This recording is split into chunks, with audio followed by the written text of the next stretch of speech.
Good afternoon, members of the press. Thank you for joining us for this press conference this afternoon at the scene of last night's unfortunate incident where a 26-year-old man sustained a non-life-threatening gunshot wound. Bringing us up to date on the situation is going to be Detective Sergeant Jason Smith of the Serious Crime Department. Good afternoon. Approximately 8:51 p.m. on Monday, the 28th day of December 2020, police received several 911 calls of a shooting that took place behind me, Elliott Street, particularly in the area just outside of the Bulldogs Bar. Upon the arrival of the officers, there was certain forensic evidence that was found at the scene that confirmed that there was a shooting that took place. Subsequent to that, police officers received information that a young man was taken to King Edward Memorial Hospital, and he was treated for a gunshot wound to his leg. Fortunately for that young man, his injuries are non-life-threatening. He is expected to make a full recovery, and he was later discharged. The investigation conducted last night leads us to believe that the shooting, those responsible for the shooting, were two young men who were on a motorcycle who entered Elliott Street from Princess Street and left the same way that they came. In particular, at the time of the shooting, in this particular area behind me, where the Bulldogs is, there was no vehicle traffic that was on this particular road at the time. And that means that this particular rider, this spike of interest, there would have been persons who were in this area who would have noticed that and were asking for those persons who have any information about that particular bike. Black, dark motorcycle, two young men dressed in dark clothing with gloves and face coverings. Anyone with any information about that, please make contact with us. Last night's shooting is of particular interest to us because at the time of the shooting, as you can see behind me, this is a residential area. There were several residents that were home at the time, and in particular, young children who was put in harm's way by the unscrupulous acts of these two young men. We are appealing to the members of the public who has any information that can assist us. Please make contact with us and to come forward.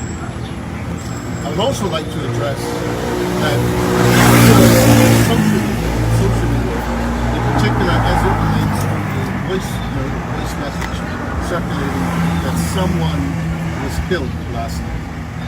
We want to dispel that belief and categorically state that is not true. That voice note that went around, as unfortunate as it is not true. There was no one that was injured. You will recall that over the last couple of months in particular, there has been an increase in gun violence in the country, and I can report to you that the Bermuda Police Service is currently taking robust steps to step up policing, in particular in this area, and policing around gang violence that's currently taking place. Any other questions? Any questions you have, I'll entertain them. Yes, sir. Yes, sir. You just made mention that you've been stepping up patrols, but you're 2 blocks away and these incidents keep happening. Why not there's not a quick response team that's centered around this area? Well, Trevor, there is a response team that's on duty 24 hours a day, and those are armed patrols that are actively involved in various forms of policing to stamp out what we're seeing. And those patrols will continue and in fact will increase. I counted close to 20 rounds, shells that were on the ground. This weapon seems to be used quite at least 5 different incidents between Frizzles Hill, Happy Valley, and here twice. Can you confirm or deny this particular gun that is being used? I wouldn't want to go into the specifics of that particular ballistic evidence.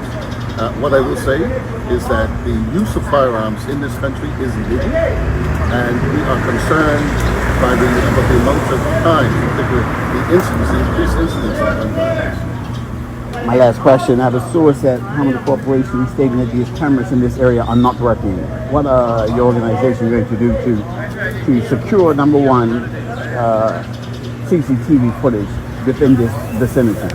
What I will say is that CCTV, as we speak, is playing a critical part in this investigation. We have reviewed some footage last night that is assisting us.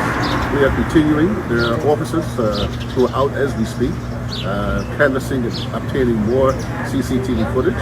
So there is footage that is available. We are reviewing it. We have it at our disposal, and it is guiding us, particularly in this investigation.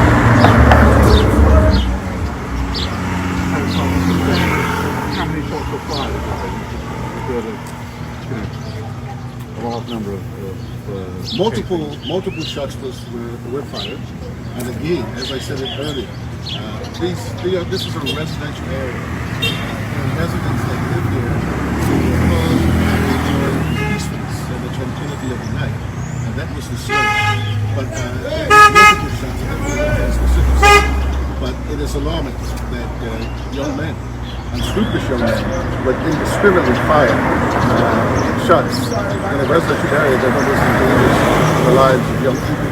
Were there other people outside that night standards? I also heard that the area was fairly crowded. Yes, from our investigation, we believe there were a number of persons who were still inside. Those people, their lives were placed in danger.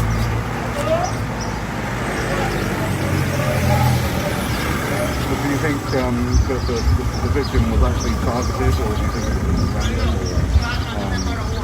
Any thoughts on that? From the investigation so far, we do believe that the victim was targeted, and those are lines of inquiry that we are pursuing. Thank you, sir. Any other questions, members of the media? Well, thank you for coming. Much appreciated.